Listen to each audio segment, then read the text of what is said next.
Hello and welcome to the Progress Theory, where we discuss how to implement scientific principles for optimizing human performance. I am Dr. Phil Price, and on today's episode we are joined by sports physiologist and bioscientist Evan Peikon. What does the physiology of a hybrid athlete look like? We're much more familiar with the physiology of a strength athlete or an endurance athlete. And through this season of the Progress Theory, we've discussed how training in one domain could positively influence the other. So, for example, strength training could improve running economy, which leads to increases in running performance. However, physiologically, can strength and endurance coexist? Well, in this episode, Evan and I will discuss the cardiovascular system and hybrid training, how muscle size can affect endurance performance, and have a go at trying to discuss how far we think hyper performance can go. As always, follow and subscribe to the Progress Theory on Instagram and YouTube, and check out all of our other episodes. Here is Evan Peikon. Evan, how are we? I'm doing well, man. How are you? I'm doing really well. Yeah, thank you so much for coming on to the Progress Theory. I remember when I first came across your work, it was actually on Instagram, and they're almost like your Instagram posts are almost like little blog posts. And they clearly are leading to your other work, which are on, I think it's on Think Tank at medium.com, that sort of thing. But I remember always reading them, being really interested. And at the bottom would always have like a to be continued. And I was just like, oh no, I've got to find where this is leading, because it was actually really interesting and really was challenging some ideas that I had myself.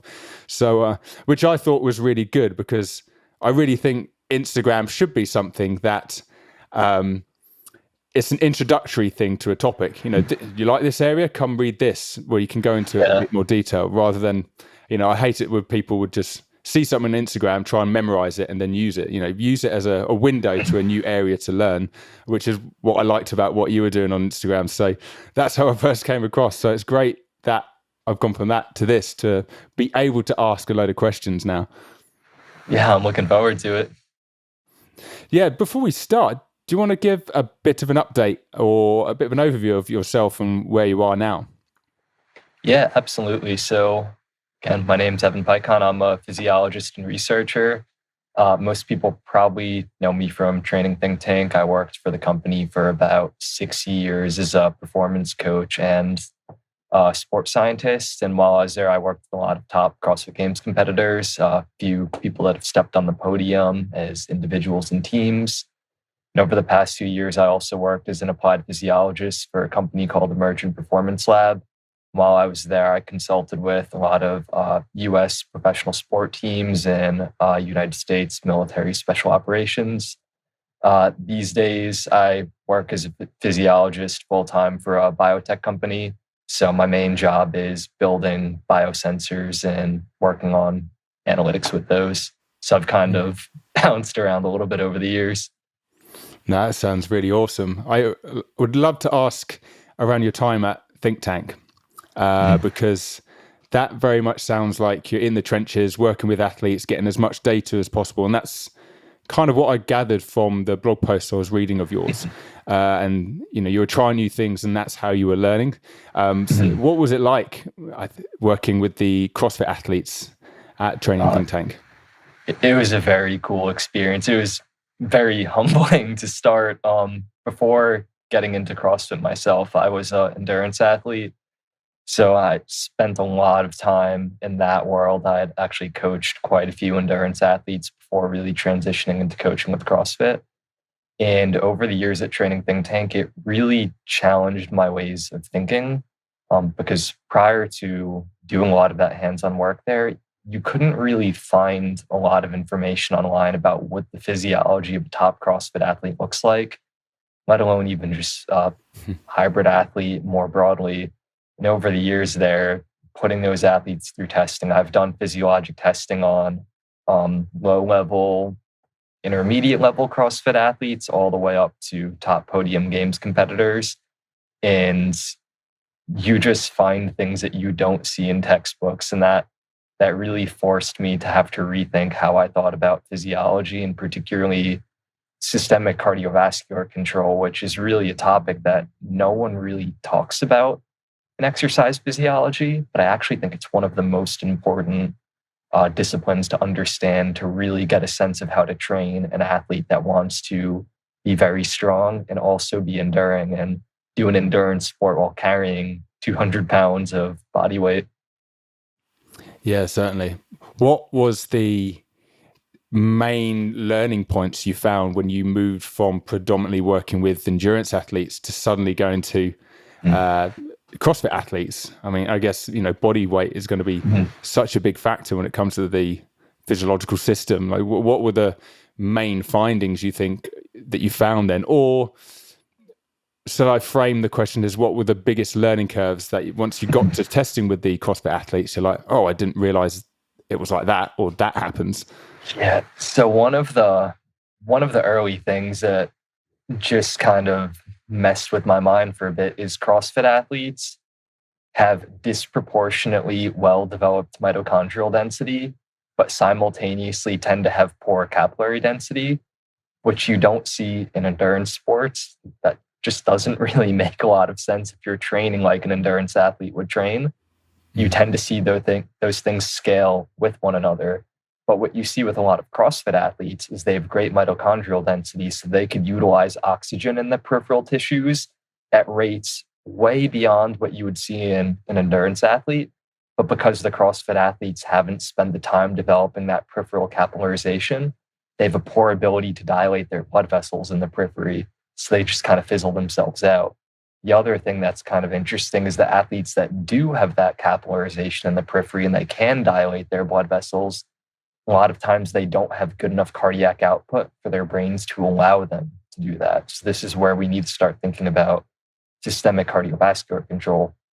One of the things that you see in the endurance literature, if we were to do like a arm cranking upper body ergometer, and you try and establish a VO2 max or a VO2 peak because it's very contextual, it's not going to be very high. So you go to cycling and it goes even higher, and then maybe rowing or running, some things that use quite a bit of muscle mass, then you could establish a true VO2 max. There's this relationship that as you use more and more of your total skeletal muscle mass, you could hit higher and higher VO2 peaks until you reach your true maximal total body oxygen consumption, your VO2 max. But that actually tends to occur at about 40 to 60% of total skeletal muscle mass being used. In CrossFit, you often use more than that. The reason why your VO2 actually plateaus when you use that much muscle mass is you're not capable of vasodilating more than roughly 60% of your total skeletal muscle. And the reason for that is that, one, you don't have enough blood in your body to do that. If you vasodilate more than 60% of your muscle, not enough blood, you're going to have a hypotensive event. Additionally, your cardiac output can't ramp up enough to maintain your arterial blood pressure. So if you did vasodilate that much and your master pump isn't able to maintain your blood pressure, you would have autonomic nervous system failure. So when you're dealing with a CrossFit athlete who's having to exercise very high percentages of total skeletal muscle mass, and it's a lot of muscle on some of these men and women, but they're incapable of doing it, you start to see types of limitations in these sports that you would never see in an endurance athlete. So a lot of these athletes, they're really just limited by their systemic cardiovascular control. One, could they dilate blood vessels? Two, will their brain actually allow them to do it? And because their brain's never going to allow them to dilate that much skeletal muscle, you start to see very weird limitations emerging that you're really forced to dig into the literature and try and understand how to reconcile these things, because traditional endurance training models just aren't equipped for that type of demand. And it's even different than just a normal hybrid athlete that wants to be muscular and strong and run really fast miles or marathons, because the CrossFit athlete has to do everything at once. So just to sort of re-clarify, obviously through that capillarization, with the level of muscle mass that they have, the brain won't let them do that, because if they did, they have a chance of fainting. Is that right? Yeah, exactly. So even if they have the capillary density, if you dilate too much skeletal muscle, you need to maintain your arterial blood pressure. Arterial blood pressure is one of the most tightly regulated things in our bodies. The way that I think about it is, imagine that your heart is the water pump in your house. and all of the pipes in your house are your arteries, and the faucet in your kitchen is your muscle. So right now you go in your kitchen and you open up the faucet and water pours out. Imagine you increase the diameter of every single pipe in your house by 25%. Now you turn on all your faucets, water's not going to come out because there's not enough water in this systemic circulation of pipes to maintain your water pressure. The body is very similar. If you dilate too much skeletal muscle mass, you don't have enough blood in your body to maintain that arterial pressure, and cardiac output doesn't increase that much anyway. At most, cardiac output could only increase roughly 7 to 10-fold. That's not really a lot. One of the things that people fail to appreciate is the thing that determines blood flow to the skeletal muscle is not primarily cardiac output. It's the ability to dilate a blood vessel. Because if you look at Laplace's law, the blood flow to a small blood vessel, the microvasculature in the muscle, is determined by radius to the fourth power. So very small changes in blood vessel radius create humongous changes in blood flow to those tissues. So even if you just dilate a little bit, cardiac output doesn't really need to increase that much to get more blood there. So this is where you see this disproportionate relationship. So what I always try to think about is, one, can an athlete dilate their blood vessels? Like, do they actually have good vascular conductance? And if they can dilate their blood vessels, do they have good enough cardiac output to actually do it when they're working at high exertion levels? So to me, even though cardiac output is spoken about is the primary determinant of VO2 max and one of the most important things for performance, I actually see it as a second tier variable. Cardiac output isn't really the thing that we want to increase. It only matters so far as someone actually has the ability to dilate blood vessels, which you can't take for granted because a lot of people are not very good at that. Have you ever found someone that had a really good balance between the two? As in, they had high cardiac output or as high as they could, but also had a good capillarization, which enabled them to, I guess, get as much oxygen to the muscle to be utilized more effectively type thing. I guess in my experience that with some of those top level CrossFit athletes that you work with. Yeah, so I have seen it, but it's really only in like a very small subset of these top CrossFit Games competitors. So I think I've tested somewhere in the order of 20 Games competitors, and I've only ever seen this like incredible next level of physiologic development in maybe 2 or 3 of them. And they're all people that have been on the podium before. So of course I haven't tested every podium athlete, but I'd imagine that most of them probably have physiologies that look like this. Do you think there's a huge genetic component to that, or had their training been so well defined and appropriate for them that has enabled them to get to that level? Or did they have a genetic ceiling that was they were able to train towards that genetic ceiling, whereas say if I did it, I would get to like a sub-elite level just because I just didn't have the potential there? Yeah, I do think there's a genetic component to it just because there's so many genetic factors that influence systemic cardiovascular control. I mean, there's the alleles that you have of angiotensin converting enzyme, which impacts the renin-angiotensin-aldosterone system. That is a really important factor for determining blood pressure. There is how your body regulates sodium, which also impacts blood volume and blood pressure. There's potassium handling. There's what is your blood volume? Blood volume isn't something that we tend to think a lot about, but there's a reason why athletes blood dope. It's because if you increase your blood volume more than you would have otherwise, you're able to sustain higher cardiac outputs.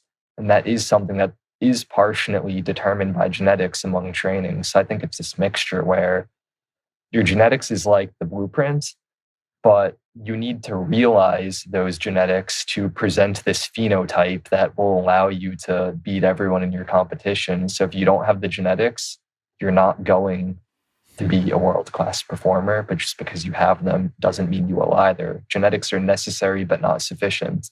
You develop those sufficient components through training. So it's very much a marriage of these things. Okay. So they give you the opportunity for a seat at the table, but it doesn't mean you're going to sit there unless your training's correct, type of thing. Exactly. It's imagine like a student that gets into your university. You're giving them permission to study there, but it doesn't mean that they're going to be eligible to graduate. And it's very much the same thing. Genetics are like your ticket, your acceptance to be at that location, but you still need to work hard to actually get a degree there. And it's maybe a crude analogy, but that tends to be how I think of it. Yeah, of course. What are the physiological differences you often see between a CrossFit athlete and, say, a hybrid athlete? Say you've got someone that wants to be like a powerlifter, but at the same time wants to really improve their 5 or 10K time. Based on what you were talking about earlier regarding mitochondrial density and muscle capillarization, and how with endurance athletes they normally rise together uniformly, but you're seeing these big differences between the both when it came to CrossFit athletes. Do you see difference between like a CrossFit athlete and a hybrid athlete, or are they largely relatively similar? Yeah, in my experience, they are similar to a degree. And I consider like military special operations as hybrid athletes in a sense, because they need to develop all these different competencies, but they don't need to be able to smash it all together and do it in a 5 to 10 minute period like a CrossFitter. I've also worked with people that are power lifters and ultra marathon runners. So in general, all of these athletes, they need good mitochondrial density, they need good capillary density, they need high cardiac output, good respiratory muscle endurance, optimal levels of tension in the muscle for their task. The difference is when you just need to have all of those qualities and when you need to have all of them and use them all within a very short time period. And that's what separates the hybrid athlete from the CrossFitter. There's very simple things like a hybrid athlete needs to have good diaphragm muscle strength, both because the diaphragm is a major spinal stabilizer. So if they're trying to be a power lifter, you need good diaphragm muscle strength. They also need good diaphragm muscle endurance because that's going to allow them to sustain very high ventilation rates when they go and run their event. Well, for a CrossFitter, as a simple example, they also need those qualities. But what happens when now they're doing a Metcon with a ton of deadlifts at 315 pounds in it? That diaphragm is still having to stabilize their spine. And it's also needing to be used to maintain very high ventilation rates for all the other things that they're doing.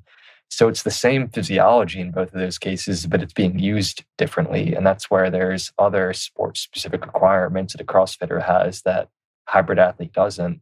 I wouldn't even necessarily say that this means a CrossFit athlete is more impressive or anything like that, because it's very clear that a lot of hybrid athletes, like I saw you had Fergus Crawley on a few episodes ago. Yeah. I mean, he does things that most CrossFit Games competitors simply cannot do. He's stronger than a lot of them are. He could run a mile faster than a lot of them can, let alone his abilities to run very long distances. I'd also imagine, though, CrossFit Games athletes could do things that he cannot do. So they have the same base physiology, but then that's where they layer on the sport specificity to kind of train those weapons for a specific task. Yeah. Does that, it shows some kind of attractiveness towards hybrid training because it gives this base physiological state, which then on top of that, you would then do certain training types to try and make it more specific to the sport. But there's no point doing those, say, CrossFit specific training sessions if you didn't have that sort of hybrid athlete base behind them. Yeah, and that's so the way that I kind of think about this is if we think of like a CrossFit athlete's VO2 max, they need a very high VO2 max to be a good CrossFitter. I mean, VO2 is literally the maximum integrated capacity of the pulmonary, cardiovascular, and muscular systems that could uptake, transport, and utilize oxygen. Very important factor for those athletes. But just because you have a high VO2 max doesn't mean you're going to be a good CrossFitter. So again, it goes back to that it's necessary, but not sufficient. We could have someone come in from a triathlon background, and I have worked with these individuals and they want to be competitive at CrossFit. I had a guy once, he tested in with the VO2 max, I think it was 81 milliliters per kilogram per minute, which is like world-class endurance athlete. And we started putting him through CrossFit specific testing. And I'm like, oh, your back squat's 195 pounds. it doesn't really matter that you have an amazing VO2 max because you can't even lift the weights that are being used in the Metcon. You can't lift the weight, you can't play the game. So for him, his upper ceiling was so high, but his lower floor, his sport-specific competencies were so low that for him to get better at CrossFit, he needs to raise that floor. Where now you take some kind of bubble level CrossFit athletes that maybe their VO2 max is 60 milliliters per kilogram per minute. Definitely respectable, but for a top CrossFit Games athlete, probably not enough. But they've gotten so good at their sport-specific competencies that lower floor is right under it. So they need to raise their ceiling so they could raise their floor. So for each CrossFitter or hybrid athlete, you need to see where's their ceiling, where's their floor, and you need to push the ceiling up. So then you could raise the floor, or you just need to push the floor up. It's kind of a nuanced way of figuring out what they actually need to do to improve. If you don't mind me asking, what were the VO2 max values for the top CrossFit athletes that you were working with? If 60 is like respectable, but it wasn't necessarily good enough to be a very top level, what type of VO2 max values were you seeing with the top guys? Yeah. So depending on the athlete, it could be in the high 60s to kind of mid to high 70s. And I think a lot of that difference between individuals comes down to differences in efficiency and economy. One of the things that becomes such a big limiting factor for CrossFitters is that they never really have enough time to get efficient at anything that they're doing. So if you were to like look at their economies compared to a runner, CrossFitters' economy on every single movement is just horrible. It's honestly why being able to handle an incredible amount of volume is a fundamental trait of being a CrossFit Games competitor, because it just gives you more time to practice. To understand how important economy is, I remember years ago reading a paper by Andy Jones at the University of Exeter, and it was when he had put Paula Radcliffe through testing over maybe a 5-year period. It was pretty early in her career. Yeah, and you see year one is she has the highest VO2 max in that 5-year period. In each year, her VO2 max goes down over this 5-year period, but she gets faster and faster at her race times. And you're like, how does this make sense? It's because her economy improved by such a large degree year after year that she was actually able to run faster, even though she was consuming less oxygen. And it goes to show how important economy is. Keep in mind, Paula Radcliffe, how many miles was she running per week over those 5 years to get those improvements in economy? Probably somewhere in the order of 75 to 100 plus miles. Has any CrossFitter done any movement in their sport that much? Probably not. No, definitely not. Otherwise, there'll be, I mean, they train high volumes anyway, but imagine the amount of training volume you'd have to do if you tried to maintain those training hours in running, rowing, cycling, gymnastics, and all the other things they have to do as well. Yeah. A million thrusters and muscle ups a week. Yeah, certainly. If you're working with a hybrid athlete, what kind of physiological testing do you think you would do to determine what physiological limiters they may have, so you can use that information to then inform their training? So I know you talked about ceilings and floors and seeing where you need to work on. Do we raise the floor? Do we raise the ceiling? All those types of questions. With a hybrid athlete, what kind of things would you do to try and determine what you would need to do with their training? Yeah, so to maybe put like a little bit of a pin in this, what do we want to say this athlete's trying to do, like powerlifting and ultra running, or like powerlifting and running a mile? Because that's really going to dictate how I would go about this. Let's say, because we've mentioned him already, Fergus Crawley. He's training for a extreme triathlon at the moment. And obviously he's a powerlifter as well. So that type of distance, you're hitting, I think the triathlon he's doing is Ironman distance, but through the hills, through the hills of Scotland. So that kind of distance with their endurance component of their hybrid training. Yeah, so I'll contextualize this for what I would probably put him through. Keep in mind, I don't know him. I don't know all of his measurements, but I could make some assumptions about him based on just knowing some of the insane feats that he's done. I'm going to go out on a limb and say he probably already has quite high of a VO2 max. Probably doesn't need to improve by that meaningful of a degree. I mean, he's put down sub 5-minute mile, I believe. It's not going to need to be running at that pace for extreme triathlons. So some of the things that I'd be really curious for knowing about him is what does his critical speed look like on these different disciplines that he's doing in his event? And the reason that I'm interested in critical speed is we could kind of overlay that with another concept, which is the critical metabolic rate. That's the metabolic rate where if you're working at a higher output than this metabolic rate, you're outstripping your own oxygen supply. If you're working at a lower intensity, you are replenishing the oxygen supply in your tissues. A lot of athletes that tend to carry quite a bit of muscle like he does, their critical metabolic rate occurs at a relatively low percentage of their VO2 max. So for him, he probably doesn't need to get that upper ceiling higher. He probably needs to bring that floor upwards so he could work at higher relative intensities without outstripping his own oxygen supply. That also becomes something that's of interest to me because that really ties into his ability to coordinate contractions. For an athlete who is that strong, they're very good at contracting their muscles with a lot of force. That's what makes him such a force when he is squatting and putting up these really impressive numbers. But by virtue of that, these athletes are often very bad at relaxing their muscles. So one of the things that you see is in more intermediate athletes, contraction and relaxation tend to take about the same amount of time. Then as you kind of get to a higher tier of athlete, eventually you get to a tipping point where the people that are world-class athletes could actually relax the muscle in less than half the time it takes to contract the muscle. The relaxation component is so important because that's when blood actually gets back into the muscle. When you contract, blood can't get into a muscle, but when you relax, it can. So if he doesn't have good muscle coordination, he's going to be pooling the blood on the venous side of circulation when he's actually doing this ultra triathlon. If you're pooling blood on the venous side of circulation, which veins could extend quite a bit, a lot of blood could really pool there. That's less blood that's getting back to your heart.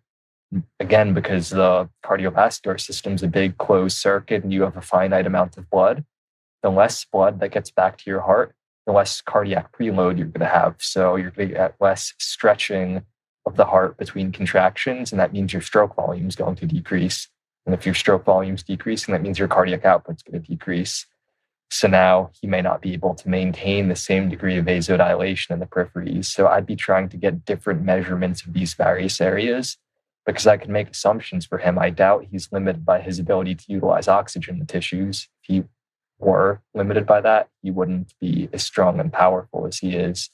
So I'd be trying to fill in these other gaps to get a more well-rounded understanding. I'd also be very curious about his respiratory muscle endurance.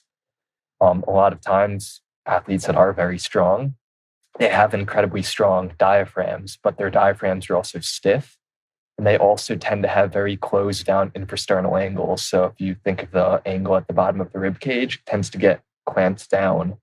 You want a wider infrasternal angle so the diaphragm could expand and the ribs could expand during inspiration. So these are other things that I would be looking at to see, is his diaphragm muscle enduring? Could he take large breaths and maintain those high ventilation rates without his diaphragm muscle fatiguing? So if we could collect all this info on him, then we could figure out what are his actual limiters and least common denominators that he needs to train. Because for that amount of volume, you just don't want to waste time anywhere.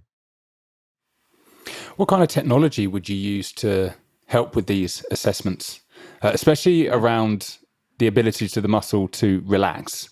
Because I think that is something a lot of people struggle with. Yeah, so I'm going to give an answer that's probably not very satisfying for the muscle relaxation. For example, a NIRS device could allow you to take a peek into the muscle and look at muscle deoxygenation, all these factors, but the NIRS devices on the market have too slow of a frame rate to be able to actually see second-by-second contraction. So a Moxy monitor, for example, gives a readout every 2 seconds. When someone's Okay. running at a high speed, it's 180 foot strikes per minute. So the frame rate's too slow. The reason that I'm going to give an unsatisfying answer is that the organization I work for, we develop biosensors and new types of technology. We've actually developed a device like that that could take 100 measurements a second, but it's not publicly available yet, and it more than likely won't be until early 2023. So right now, in the general public, there's really no instrument that could take that measurement. So that's a little bit of a tough one. But presumably once that technology becomes available, then you could actually look at the individual cost of each muscle contraction, and you could look at blood flow between contractions, and you could start to get a better understanding of these processes. Yeah. And when you say contractions, what kind of exercises would you do to try and... Are you trying to mimic the exercises that they do? So, for example, you'd get Fergus running, or would you just get them doing, I don't know, squatting, deadlift, or whatever it takes, just to allow the muscle to go through full range, so you can see how the blood flow works as it contracts through that full range? Yeah, so I'd want to see, assuming the ultra triathlon, he's biking, he's running, I'd want to see it on those movements specifically, because the joint angles, the actual frequencies of movement that he's going to be doing, the actual force of contraction on his actual event-specific paces, I'd want to see all of those. Because oftentimes what you find is even athletes that have good coordination running, they tend to have certain speeds that they're very well coordinated. So I come from an endurance background, and I know for myself, I used to have this really odd bell curve where if I was running too slow, running would be exceptionally difficult for me. And if I actually ran faster, it would start to feel easier to a point, of course. You keep going faster, it's going to become difficult. And that's because I was very well coordinated within certain ranges of speed. And you see this a lot of times in even high-level runners, which is if they run too slow, they just have poor economy. So for him, I would want to know, what does his economy look like at the specific paces that he's running? Because he may actually have better economy at faster paces, but he can't run those faster paces when doing an ultra Ironman, because you're going to fizzle out and you'll outstrip your own oxygen supply. Yeah, I can definitely relate to that. Last time I had like a gait assessment, like I was really inefficient at 10 kilometers per hour pace, but I was much better at 12 kilometers per hour pace. Yeah. But I definitely could not maintain that for, I don't know, 4 or 5 hours if I was doing a marathon or an ultra marathon. I am not the greatest runner, but yeah, I can definitely relate to that. In terms of, because you said you wanted to, say, get Moxy monitors on Fergus when he does running, when he does cycling. And I think a lot of people can relate to the fact they can feel that pooling of blood within the muscle, particularly during cycling around the quadricep. They have that feeling, and I guess with your hip flexed in a certain way. Does that influence the ability of venous return and stop pooling within the blood? Like the body position actively affects the result, hence why you want to look at the differences between running and cycling, for example. Yeah, so the position of your body is definitely going to influence this for a lot of reasons. When we think about pushing blood around the body, of course, our heart's the master pump that pushes blood outwards. But the heart's not doing anything to get blood back to our heart. That's where you have, call it the second heart in the working muscles, and that's the skeletal muscle pump. There's also the thoracic and abdominal pump, but we'll just ignore that because it's confusing and annoying to talk about. So the heart's pushing blood out, the muscle's pushing blood back in, or back to the heart.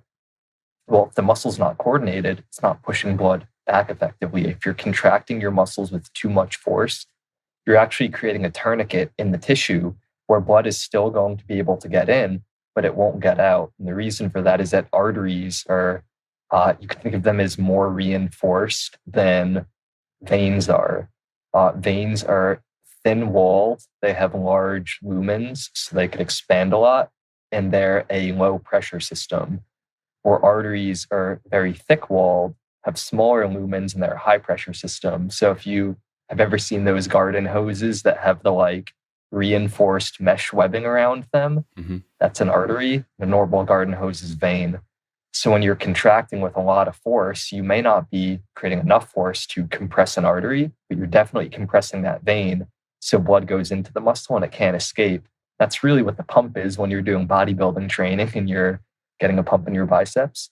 But you don't want that pump when you're doing endurance training. And this is actually an issue that a lot of hybrid athletes run into when they're trying to just do their endurance training in general, because they're not very well coordinated at low intensities. And a lot of times they are very strong, so they could actually create enough pressure in the muscle to cut off their own blood flow.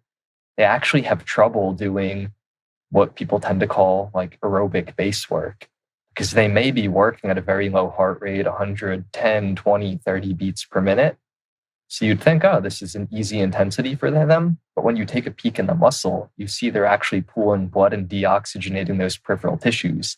So even though they're doing what should be easy aerobic training on paper, they are actually in peripheral hypoxia. And it tends to be a very potent stressor to their tissues. And this is part of why they often don't see very good peripheral capillarization, like I had mentioned earlier.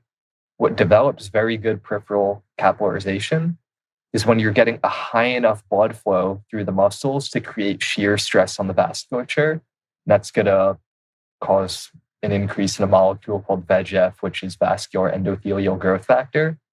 If you're constantly cutting off your blood flow and you're not getting that high rate pressure product in the periphery, you're not getting a lot of VEGF release. And then you're not going to get the proper gene expression that you need to actually confer that adaptation. I think I saw or read a post about this not too long ago, where you were saying people were often prescribing themselves recovery sessions where their heart rate would be around 110, 120, for example. But then without realizing they were creating so much stress within the tissue that technically it wasn't a recovery session. From the outside, it was a recovery session, but on the muscle level, it wasn't at all. Is this very similar? Yeah, it is very much that. And this is where like the protocol on paper is not going to do the same thing for every individual. And you could actually, exercise science has come really far away to the degree that we could actually do molecular exercise physiology studies now. So traditionally in exercise science, we would give everyone a training protocol and we would say, did they get fitter? But now we could go a step further and we could say, how has this training protocol influenced their gene expression? Because ultimately, all we're really trying to do with exercise is impact gene expression, because that's what creates the adaptation. It's all chemistry. So there are studies where they'll take a basal blood measurement from everyone and they'll create what's called the DNA microarray. So this is where we're thinking of the epigenome. They'll say, what is the baseline gene expression of all these relevant genes? In this case, we're thinking of VEGF-A, which is what creates blood vessel growth. Then you have everyone do these endurance training protocols for how many weeks, and you take another blood sample and you do a DNA microarray and you say, how has their VEGF level changed? Are they expressing this gene more?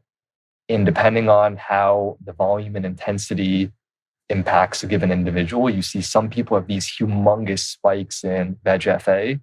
Other people, there's really no change. Maybe it's just like a maintenance training dose for them. And other people, it just goes down, which means they actually have less of this than they did before doing that training protocol. Maybe the volume or intensity wasn't enough or something wasn't right.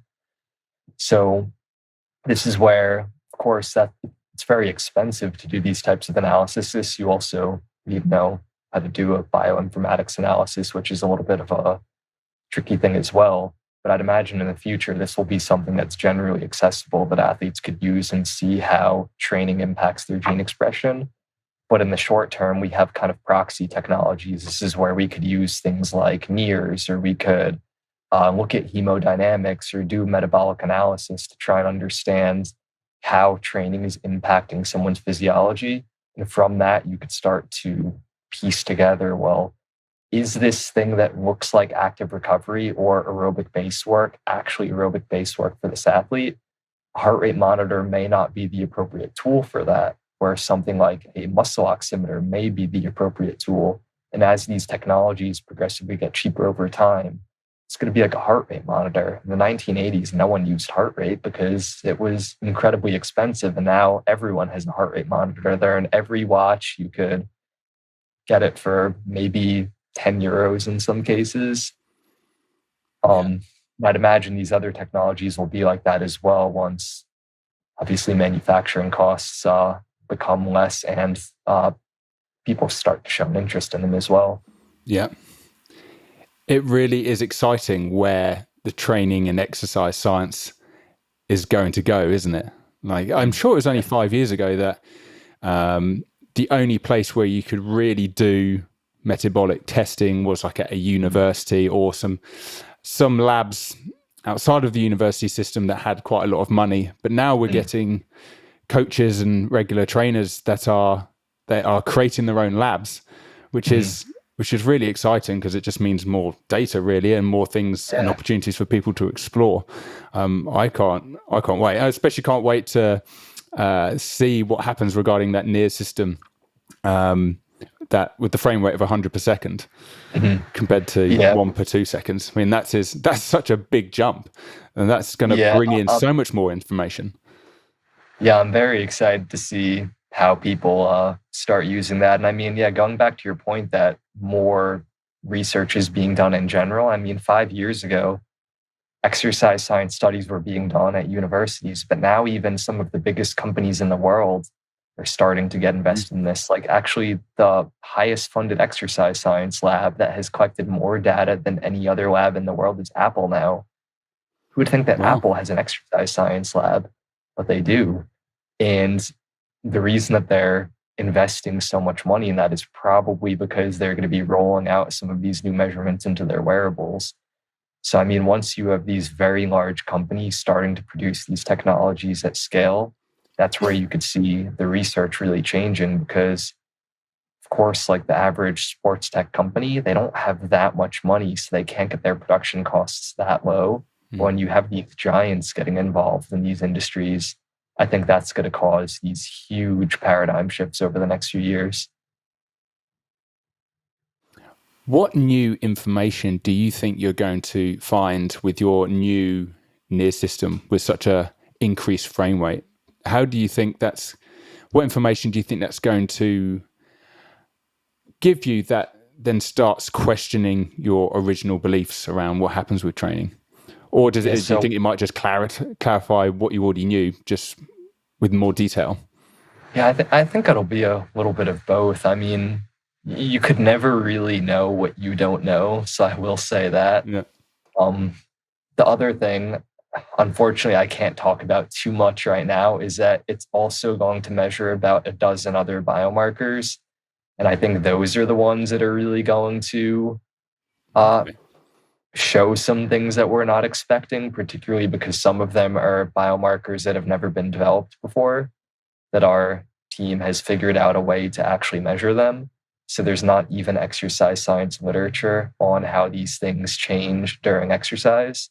So everything will just be new territory to be explored. So that's kind of, What recommendations would you give to someone that at the moment doesn't have access to these technologies? Say, for example, they don't want their recovery sessions to actually not be recovery sessions within the muscle. What recommendations would you give to a coach that hasn't got that technology yet, but wants to make the right training and programming decisions? Yeah, I mean, I think this is the most prudent question because the reality is most people are never going to use these technologies. So most of what I've honestly done over the years is figure out how to get the benefits without having to use the tech. So a big one for a hybrid athlete is their active recovery sessions have to look different than the average endurance athlete. One of the ways that they could do this is by breaking things up much more. So let's say athletes hate doing this because it's so boring. But let's say we had an endurance athlete, a cyclist, and they're going to ride for 30 minutes on their watt bike at 175 watts. And let's just say that's an active recovery pace. If they were a hybrid athlete, what that may have to look like is 60 sets of 30 seconds with a 5 to 10 second break between. You're like, why does that 5 to 10 second break matter? Well, the reason for that is that that's going to give them a chance to fully relax their muscles and get a hyperemic response in the tissue. So blood flow is going to increase over baseline, and they'll reoxygenate the tissues. In theory, it's intensity that the athlete will feel like cycling at that active recovery pace is so easy that they could do it for hours, that they're not going to want to break it up into 60 sets in that example. It's not the point. It's not to make it feel easier. It's for them to actually get the blood flow response that they need to get these aerobic-based adaptations. So that's a super simple one. Another one for hybrid athletes is accepting the fact that they're probably not fit enough to actually run and do active recovery work. And that sounds extreme because some of these athletes I've worked with could run sub 5-minute miles, and I would still tell them they're probably not fit enough to jog and do active recovery work. Wow.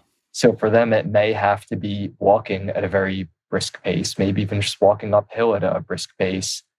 Because for these athletes, when they're running at a slow pace, there's more vertical displacement in their stride. And because they weigh a lot more than the average endurance athlete, there's a lot of muscle compression when they make foot contact. And again, they end up cutting off their own blood flow. So even though it feels easy and they could do it forever, it's not giving them what they want from a basic aerobic development standpoint. Pool running could be a good substitution for them as well. So these are really simple, practical, easy fixes that I think are worthwhile for these individuals. It doesn't really change their training that much. And a lot of times it's just making these very minor tweaks rather than fundamentally changing everything that they're doing.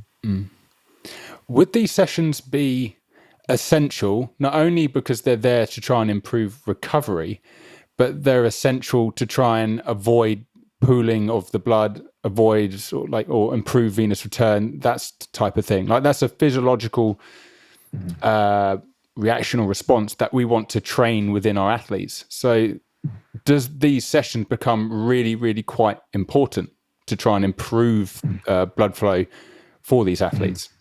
Yeah, so if they're truly doing it for a recovery standpoint, in some cases, I don't even know if the recovery session is necessary at all. But hypothetically, let's maybe shift the frame and say they're trying to do this as like a basic aerobic development or aerobic base or zone one, whatever you want to call it.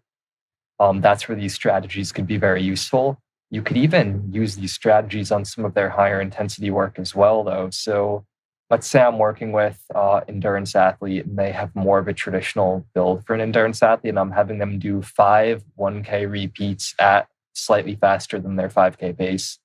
So essentially they're doing 5K volume, slightly faster than they could run a 5K.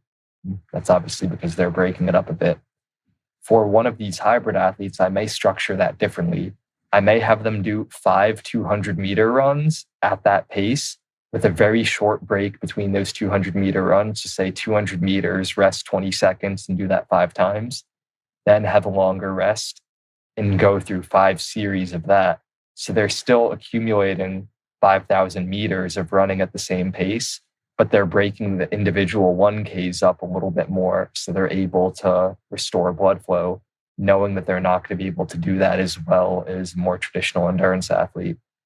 And the reason why I think these types of tweaks and adjustments are so important is the types of training protocols that we see in endurance sports or strength sports for that matter were refined over time for athletes with a very specific set of physiologic traits.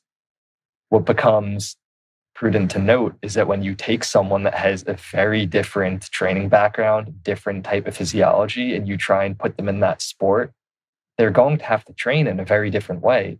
And those types of training protocols aren't always well established because there just hasn't really been a need for it before now. I mean, in the past, 10 years ago, I don't think anyone was taking serious the idea of running a sub 5-minute mile and squatting 500 pounds. That would have kind of been this like pipe dream thing that was just impossible. But now there's enough people that are actually interested in these things that I think the training protocols are yet to really catch up to people's desires to do these things. I've noticed a lot of trainers, athletes that quite often they like the CrossFit, they like the functional fitness, and I'll see sessions which are like 40 minutes or an hour where they've got 500 meters on the bike, then they have got 500 meters on the rower, then they've got 500 meters on the ski, and they'll just repeat that. That's like their zone 2 work. They'll just repeat that over and over again. And I often looked at that and thought, I wonder if it is because quite often these athletes, they come from either backgrounds like rugby, football, where it's very intermittent. They prefer the intermittent style. They just don't want to sit on one piece of equipment for an hour. I know, let's get 3 pieces of equipment and just move around them constantly. I've often wondered if that's because that's just, they prefer that.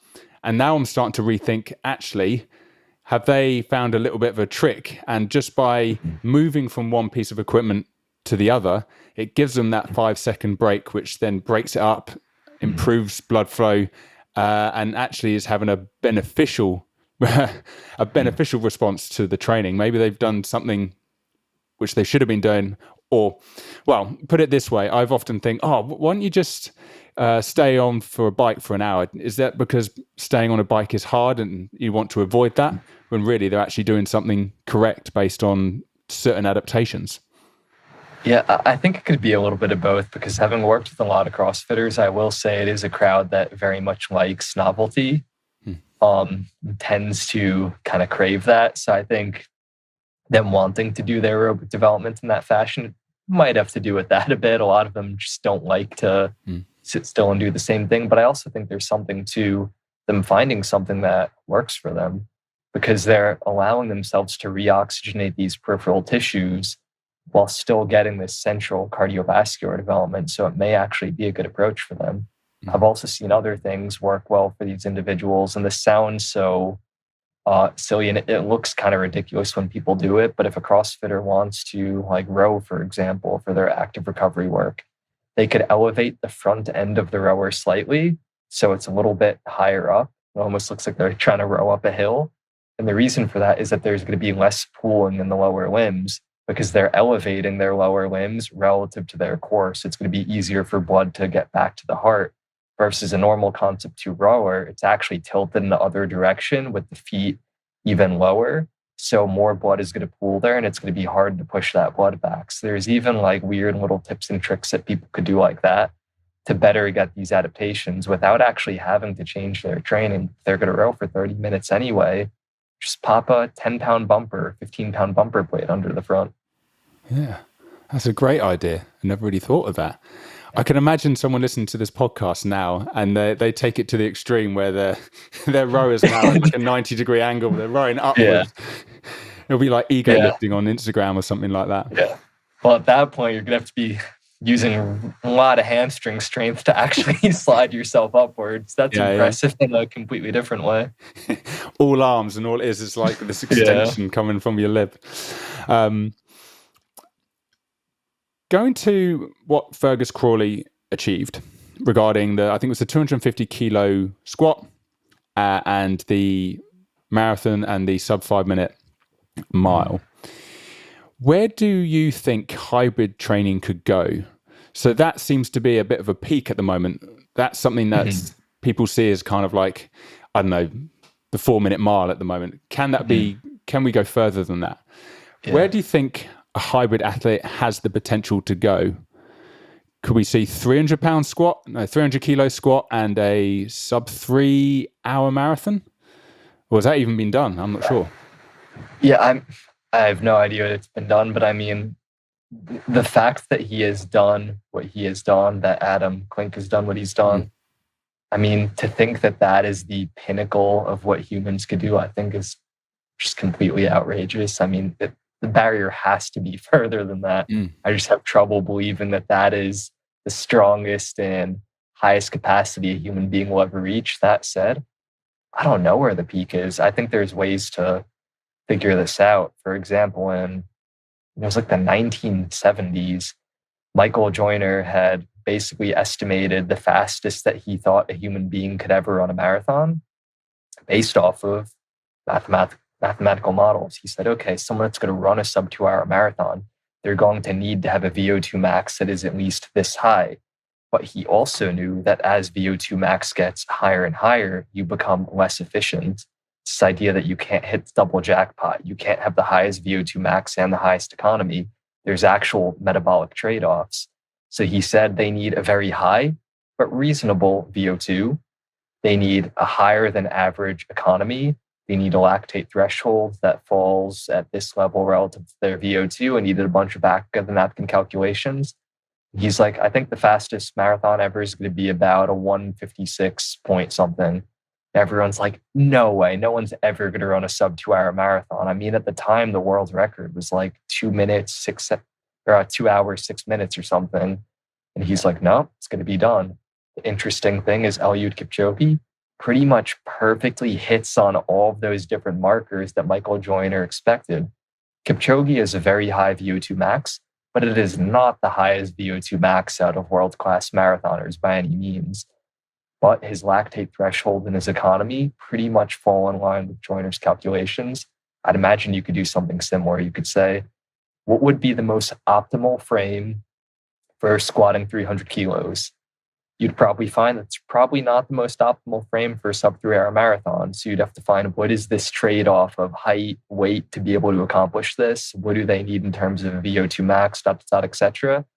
And then what I think you may find once you get to some level of development in those different areas is that the amount of training to achieve both of those goals just becomes so much that people won't be able to handle it. So I think people will run into a recovery issue in the ability to layer on enough specific volume before you run into these real physiologic bottlenecks. Because again, we're not talking about a sub 2 hour marathon and a 300 kilo squat. It's probably never going to happen for a lot of reasons from a physiology standpoint. Someone that big that could squat 300 kilos, they're never going to have a high enough economy to run a sub 2 hour marathon. But I think you could start to figure out where those physiologic limits are. And then you could work back from that and say, what is the most training volume that some could handle? Is there anyone that is a high enough responder to training that with that level of volume, they could actually hit all of these boxes that need to be checked? I think that's a really cool thought experiment. As in, you could create a number of different hybrid challenges and then create the ideal athlete that would be needed to achieve that. Yeah. And I'm sure the whole squat 250 kilos, sub 5 minute mile, I think that was announced like years ago by CrossFit. I need to double check with Fergus this. But it was only until a few years ago that Fergus and Adam Klink managed to hit that level. Mm-hmm. So it seems like quite a big area of time before we've actually thought, actually, this is actually doable. And now I do think there's a level of, if we can do that, the ceiling, I reckon, is much higher. So I think it's got everyone thinking. And then now it's quite fun to try and think, okay, let's put these challenges together. What would be the ideal athlete to be able to do that? And then like you said, it's how can we train them appropriately and get them to recover appropriately to have them have the best chance of achieving that challenge. Be interesting to see where it goes. And I feel like part of it has to do with just the total pool of people that actually want to do these things. I mean, it's only growing now. I'm sure when you started training, getting interested in exercise science as well, it was just the de facto response that these things are impossible. If you were trying to get strong and enduring, you're just wasting your time and you're going to be a jack of all trades and a master of none, all of these different things that people say. Yeah. Where now it's well established that you can be strong, you can carry a lot of muscle, you can be enduring. These things are possible. So I think more people that have always wanted to accomplish all these things and just thought that it wasn't an option are going to be doing it.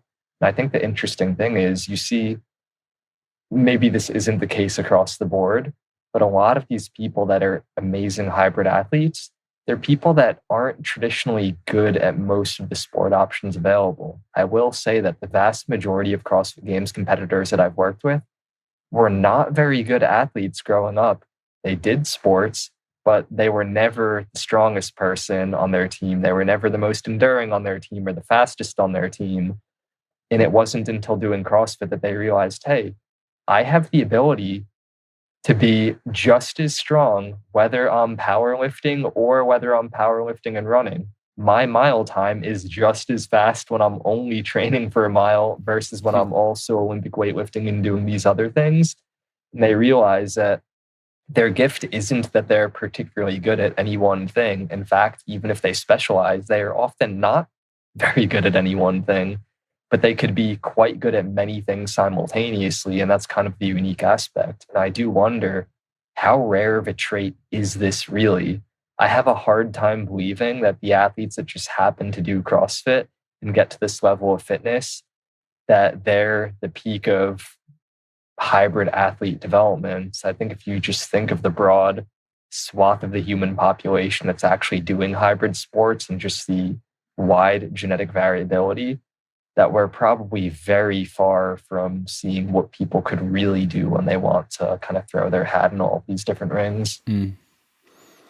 Do you think being very good at one particular aspect would then make you not very good at being a hybrid athlete? So because, like you described, those athletes were never particularly good at sport, so they had a generally a lower ceiling at these sports, but they knew they could get the ceiling up in other domains as well. Yeah. But if you had a ceiling that was really high, like an Eliud Kipchoge high in endurance running, would that then limit your ability to then be a hybrid athlete just because you're just so good in one domain? Yeah, I think to some degree, yes, because one of the things that you see, I've also worked with some professional bodybuilders, have done physiologic testing with them. The people that are these just naturally incredibly strong people, like I've met some athletes, they're like, when I was in high school, I squatted 225 kilos for a set of 5 after 2 years of strength training. And it just boggles my mind because I'm like, I could strength train for the next 15 years and I'm not going to do that for a single rep.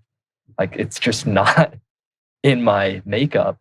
But a lot of these athletes that are naturally exceptionally strong, put on muscle just by looking at a barbell or a dumbbell, what you find is that they cut off blood flow to their peripheral tissues at extremely low percentages of their 1 rep max. So even using 20% of their 1 rep max, they could completely desaturate a tissue, which is going to drive mechanical tension. So everything that they do is hypertrophy training. And early in CrossFit, you saw these athletes really dominate the sport because they tend to get good pretty quick, but they have a lower ceiling. So one of the things that you'll notice is if you look at the CrossFit Games from 2011, 2012, 2013, the people that were winning the games back then and the top 10 games competitors were much more muscular and heavier than the top CrossFit athletes are now. And that's because that phenotype has been selected against. That person is never going to be the best CrossFitter for the reasons that I've already mentioned. And I think that's where when you see people with very extreme phenotypes, it's probably because they possess a certain key number of traits that make them really good at that sport that they're doing. But by virtue of that, they're also going to possess traits that are going to make them really bad at doing something else. And that's where having the optimal hybrid athlete, they're probably not world class at anything that they do, but by virtue of that, they could be quite good at everything. And you could see these numbers across the board that are quite impressive. I think you may have broke a lot of hearts there, saying how about 10 years ago, the CrossFit athletes were much more jacked, and that in turn could be their negative downfall of making it in today's CrossFit games. Yeah, I mean, I've tested a lot of those athletes. Like, I hate to say it, but when they were on the back ends of their career and trying to be competitive, and I've seen what their muscle physiology looks like, I've done these tests on them, and it's very clear when you compare them to the top CrossFit Games athletes now what the differences are. And that's where, like, I remember when grid was a sport, it was kind of like the fraternal twin to CrossFit, where it's basically CrossFit for power athletes. Like, a lot of times they ended up being much better grid athletes than they were CrossFit athletes. So, I mean, it may swing back in the other direction eventually if CrossFit changes what their test selection is for, but they have been setting up the events in a way that does not favor those types of athletes. I'm not too familiar with grid. It fizzled out very quickly. It was maybe like a 1 or 2 year affair. What is it? I don't think we had it over here in the UK at all. I think it was the States thing. A lot of European athletes would move to the States because it was kind of set up like the NFL, where it's like each state in the US had its own grid team. So it was basically like a team sport version of CrossFit, but all the events were very short and heavy. So it might be like a medley where one athlete needs to run on a field and they do like a deadlift ladder that goes up to 600 pounds. Then another person runs out and they need to do like 30 thrusters at 100 kilos or something like that. So it was CrossFit-esque, but it was very short events that tended to be heavy and really favored powerful athletes. And what you saw is that sport actually came to prominence when CrossFit was also changing its selection of events. So a lot of these former games competitors that now could not compete at a top level in CrossFit would just go over to grid and dominate in that sport. I think that sport will be very popular here. So I'm surprised it didn't make its way over here, but I think that was probably more of like a business choices that they made than there not being interest, because it was actually pretty cool from a spectator standpoint. Yeah, definitely. I can definitely imagine that in the tennis stadiums that they had in the CrossFit Games, and everyone's like, those are the events that seem to get the most rowdy crowd. So if you've got a sport that's dedicated to those events, sure, I can imagine the atmosphere being pretty cool. Yeah, totally. Right, Evan, that was absolutely incredible. I've got so many new ideas for my own training. I can't wait to put them into practice. But before you go, it'd be great for you to describe so you know how I talked about at the beginning regarding the blog post that I've read of yours. Where can people find your work? So the easiest place to find the bulk of it is the Emergent Performance Lab Substack platform. So if they just Google Emergent Performance Lab Substack, they'll be able to find it. That's where I've put pretty much all of my long form content over the years. And I also tend to use Instagram as a mini blog instead of posting pictures. So that's where I post a lot of short form content. Which I appreciate a lot. I'm glad someone does. I've been told that Instagram's not a place for blogging, which is news to me. So I'm going to keep doing that and hopefully people enjoy it. Yeah. Well, we'll definitely put all of that in the show notes. But Evan, thank you so much. That was amazing. Yeah, thank you for having me. That was a lot of fun.